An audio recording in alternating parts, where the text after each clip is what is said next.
વડોદરામાં દિવસે ને દિવસે શહેરમાં ટ્રાફિકની સમસ્યા વધી રહી છે। સવારે 9 થી 10 વાગ્યાના સમયે અને સાંજે 6 થી 7, 8 વાગ્યાના અરસામાં શહેરના કેટલાક વિસ્તારમાં ભારે ટ્રાફિક સર્જાય છે। તો બીજી તરફ આ જ પ્રકારની ટ્રાફિકની સમસ્યાનું નિવારણ લાવવા માટે સાથે વાહન વ્યવહાર સરળ બનાવવા માટે કેટલાક નક્કી કરેલા સ્થળો ઉપર નાના મોટા બ્રિજના કામ પણ ચાલી રહ્યા છે।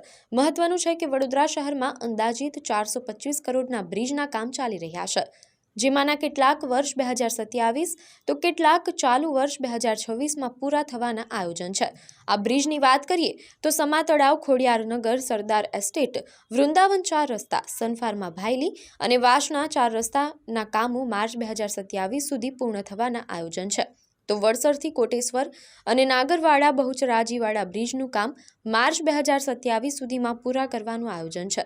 તો કમાટીબાગ બાલભવનવાડા બ્રિજને ઓક્ટોબર 2026 સુધીમાં પૂર્ણ કરવાના છે। મહત્વનું છે કે ચાલી રહેલા બ્રિજના કામો પૈકીના સમા કેનાલવાડા બ્રિજની કામગીરી પૂર્ણ થયેલ છે, ત્યારે આશા છે કે બની રહેલા બ્રિજની કામગીરી પૂર્ણ થતાં નાગરિકોને ટ્રાફિક સમસ્યાથી રાહત મળશે અને વાહન વ્યવહાર સરળ બનશે।